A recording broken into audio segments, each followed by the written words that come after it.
Good morning. Welcome to episode 70 of Duval Rundown. My name's Gus Logue. Today I'll be joined by Mia O'Brien. Some housekeeping real quick. First of all, sorry for the late start.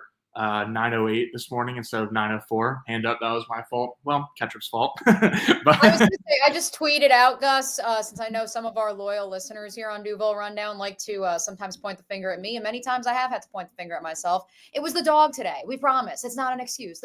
Dogs happen, and we love Sometimes dogs. The dog really does eat the homework. That was the case this morning. But no, we'll be tighter on the ship going forward. 9:04 each weekday morning. And second of all, fortunately, Arif Hassan, who's supposed to be yesterday's guest, unfortunately he wasn't able to make it, but to no fault of his own. I don't know if it was the dog's fault or what, but Arif, fortunately, he was very generous and offered to try to come back on the show. So we will have him for next Wednesday. So still looking forward to that. Still hold Arif in very high regard.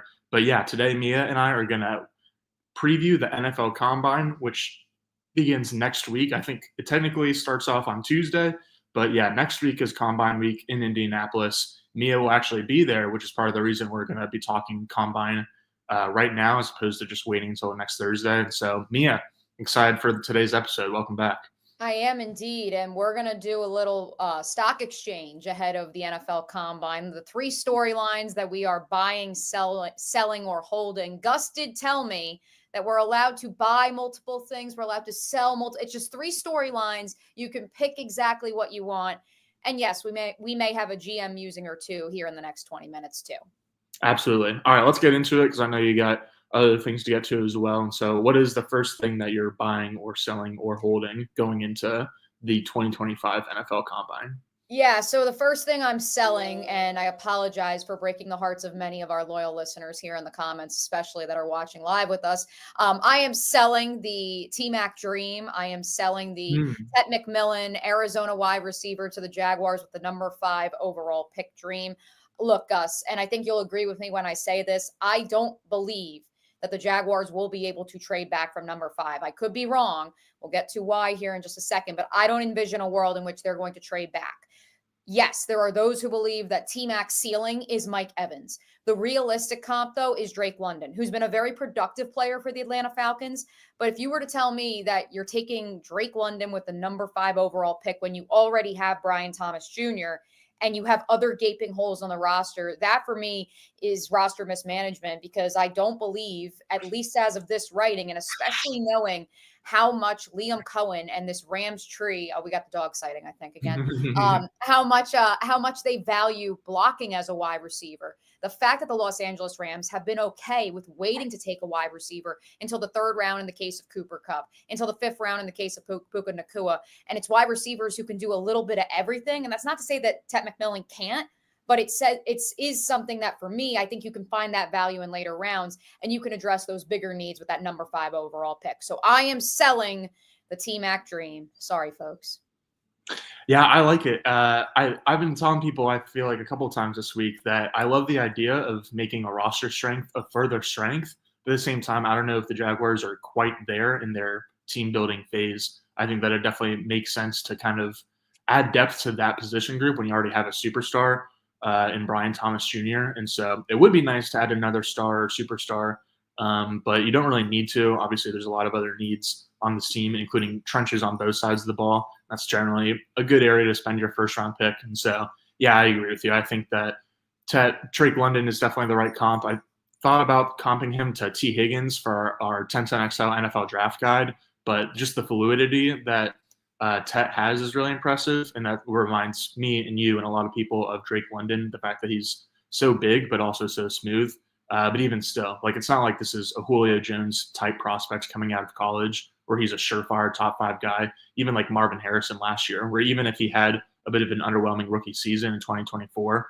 Like there was really no debate among serious people that Marvin Harrison was worth a top 5 pick. And so we're not having that conversation about Ted McMillan. And so for that reason, I'm also selling Ted at 5. I agree with that take.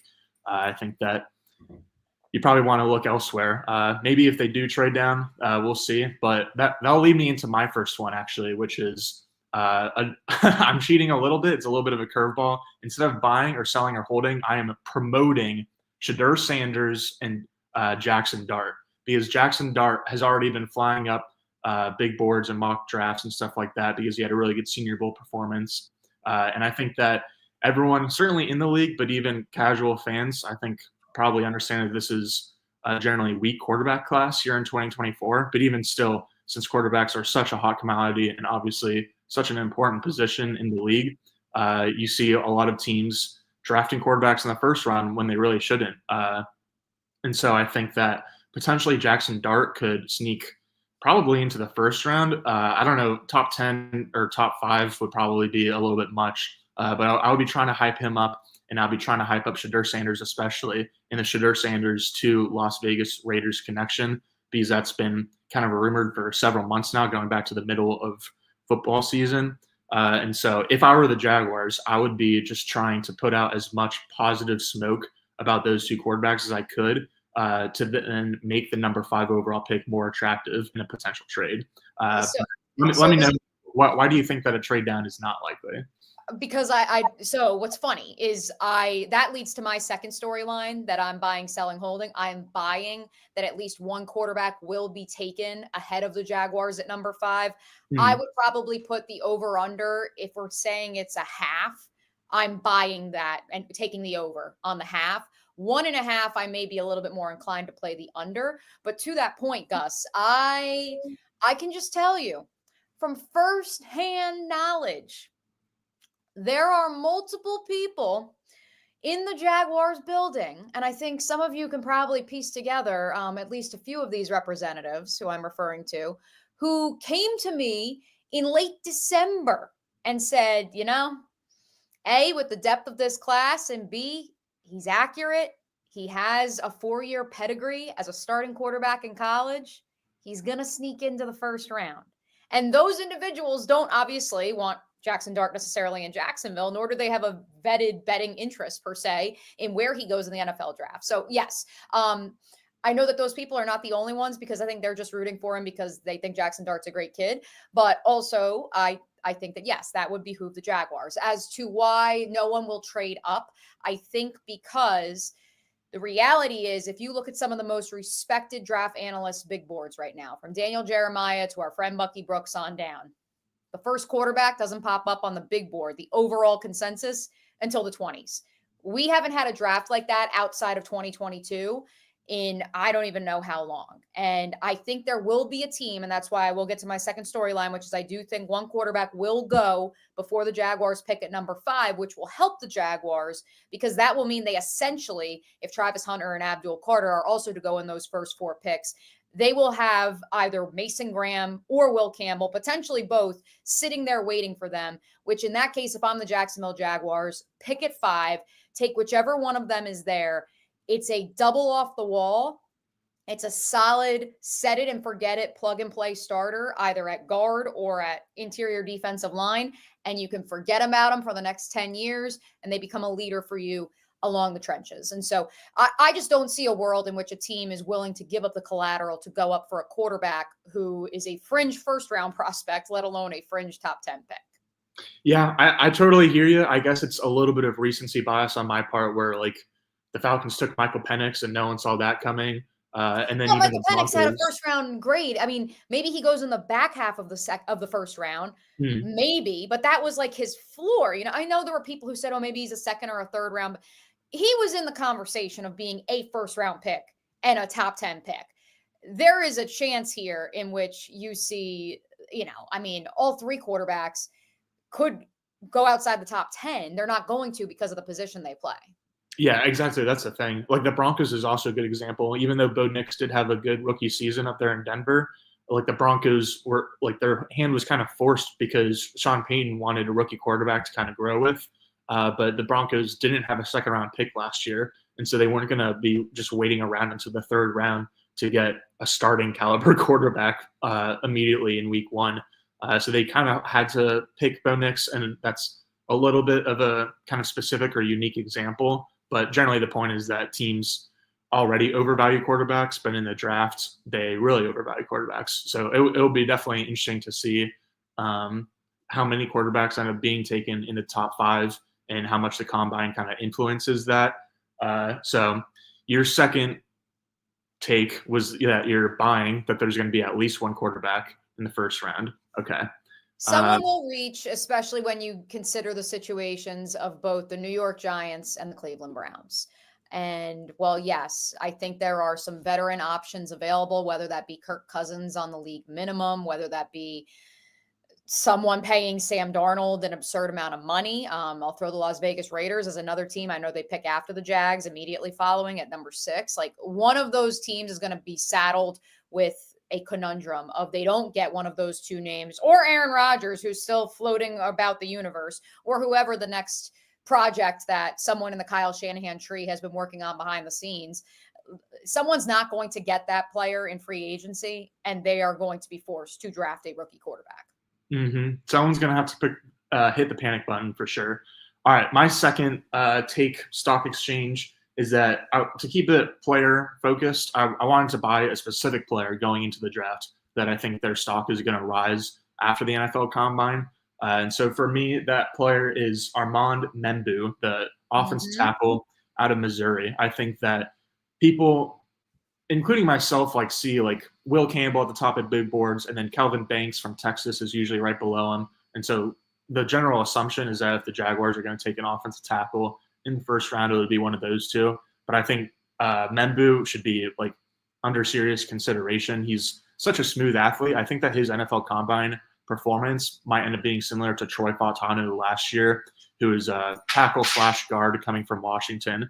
And he just like blew everyone away at the Combine because he had great numbers, yeah, but it was also the way he did it. He was so smooth out there that he basically looks like a pass catching tight end. And Meo is kind of similar, where he's just so smooth. He makes everything in his game look so effortless. He like looks like he's been starting in the NFL for 5+ seasons already. And so I think that the smoothness in his game is going to stand out, but also like the raw numbers, I think too, are going to be really impressive, from the 40 time to his splits to how much he can bench press. I think he's a really impressive athlete in general. And so that's the player that I'm going to be buying. And I think that Jaguars fans should probably have more on their radar, even if he's not currently projected to fall where the Jaguars are picking in the draft.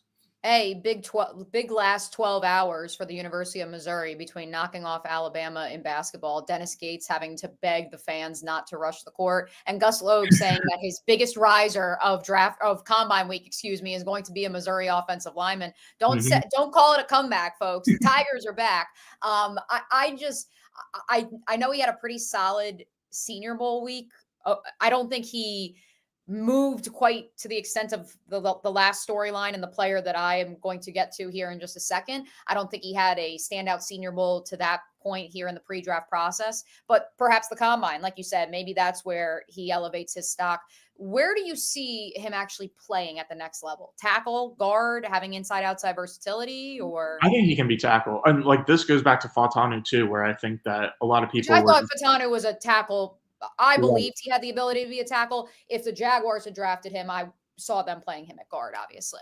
Yeah, I think that Meo is one of those guys that, like, if you want him to play guard, then, like, sure, he can. But, like, he's probably going to end up being probably better, but, like, definitely just even if he's about the same play level at both positions, he would be more valuable as an offensive tackle. I think he could be an offensive tackle, so that's what I'd expect. And so I'm really interested to see not just where he lands in April, but also like how much he potentially shoots upwards after next week. So, Mia, what is your third and final take going into NFL Combine week?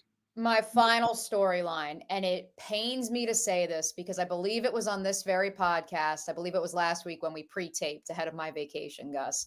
I mentioned the mantra in my household over the last few weeks, that we are gay for Gray, that being, of course, Gray Zabel, the offensive lineman, do-it-all extraordinaire out of North Dakota State, who did have the most impressive Senior Bowl of any player, regardless of position, in my estimation, and many others.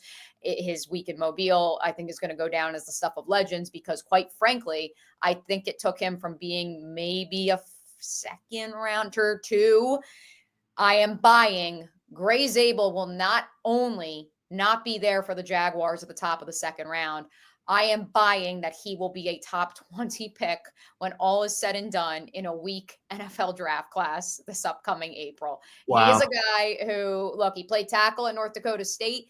He proved he could play guard. He proved he can play center at the Senior Bowl. And so, Jaguar fans, if indeed the Jaguars go Mason Graham in the first round, that's where I think, whether it's Membu, whether it's, Jonah, Arizona, as I affectionately refer to him as, Jonah Savanaya out of the University of Arizona, whether it's Emory Jones out of LSU, maybe you wait till the third round. I know there's plenty of Georgia fans out there, maybe even in the comments, that have been stumping for Tate Radledge in the third round, Miles Frazier, the guard at LSU.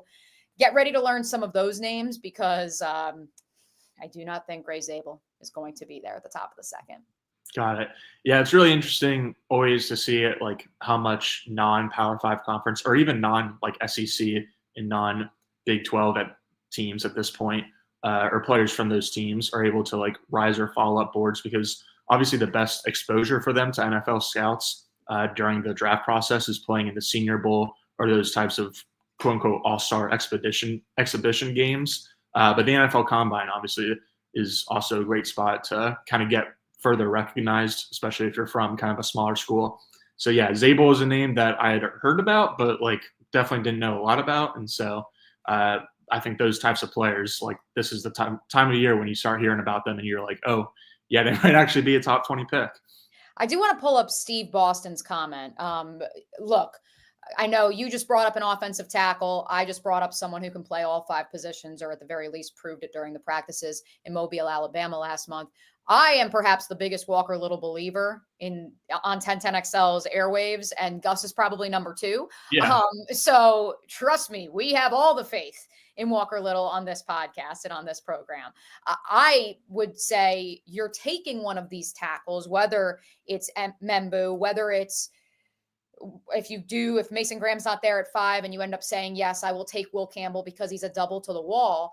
My thing is I'm going to play one of them at guard, and heaven forbid in a pinch, a Joe Thuney situation where you need to kick him back outside to tackle. He has that versatility. If anything, if you were to somehow find a way to get Gray Zabel, I'd be playing him at center. I don't know about you, Gus, but he proved it. He's one of the highest IQ offensive linemen in this year's crop. And so I am not looking to draft someone to play ahead of Walker Little, to play ahead of Anton Harrison. If anything, I think Anton Harrison probably after his second year has more to prove at this point than Walker Little, who really came on strong after not only, yes, getting an extension, but obviously once he was reinserted as the full-time starter at left tackle. Yeah, it'll be interesting to see how the Jaguars' new kind of management, their quote-unquote football leadership unit, ends up viewing the offensive line, because obviously they've got a need at right guard. Brandon Sheriff is on his way to free agency, assuming his contract isn't kind of restructured and extended. But I wouldn't assume that that's like the only spot that's kind of like going to be a competition during training camp and going into the season, because like, again, you and I both are believers in Walker Little. I'm definitely a believer in Anton Harrison too. And while they are on like multi-year contracts and could potentially start for not just a couple of years down the line, but potentially like a decade down the line, there was a different person made those deals to get those guys in the building and keep them in the building. And so we shall see there. But yeah, to answer Steve Boston's comment about no faith in Walker Little, we are both faithful to Walker Little. So my third and final take is that I am selling 40-yard dash times. Oh, okay. This isn't necessarily like a new take or anything, but I mean, when you just look at it, like usually the fastest players like aren't necessarily the best football players. Like typically the fastest 40-yard dash players are players like John Ross, where like, are they really a good football player, or are they like a track star kind of cosplaying as a football player? And then Xavier Worthy, like he set the new record last year, but then he had a really solid rookie year with the Chiefs last year, but it wasn't even that he was like burning guys downfield. Like he and Mahomes actually had a like kind of shaky chemistry, especially down the field. But Worthy was really able to be maximized by being deployed like in short yardage situations and like as kind of on the horizontal plane as opposed to the vertical plane. And so Worthy ended up winning a lot his rookie year because of his like short area quickness and not just because he was the guy that has the best 40 time in NFL combine history. And so again, like this isn't necessarily a new take. I think that the majority of people that pay attention to the combine or the NFL or listen to the show probably know like don't just look at 40-yard dash scores and get wowed or get disappointed, but it also comes down to confirmation bias a lot too. Like I know that Will Johnson is a guy that a lot of people are going to be watching the 40 time for, but like if you're just going to like be pushing yourself into confirmation bias, where if he has a slow 40, like you're just going to confirm your priors that maybe he doesn't have the speed to match defenders vertically at the next level. And so yeah, I think you really just have to consider a lot of context. Like Brian Thomas didn't have the fastest 40 time last year, but he did have the quote unquote fastest flying 20, which is the last 20 yards of the 40-yard dash. And so basically measures how fast you are like once you get your acceleration up. And so looking at stuff like that, and then speed score is basically weight adjusted 40-yard dash times. You got to look at the 40-yard dash like through different lenses and with context. So that's just my warning going into it, because I think that people there's some people like, for me, like I pay attention to the NFL combine, but whenever I see like all the numbers announced and stuff, like I don't freak out over like crazy ones. But that's kind of what happened to Trent Baalke. Like Trayvon Walker is definitely an amazing athlete, but I don't know if he's necessarily like as amazing of an athlete as his combine numbers suggested, because his NFL combine numbers suggested he was like one of the greatest NFL athletes in history. And so you gotta take all of those things with a grain of salt is all I'm saying.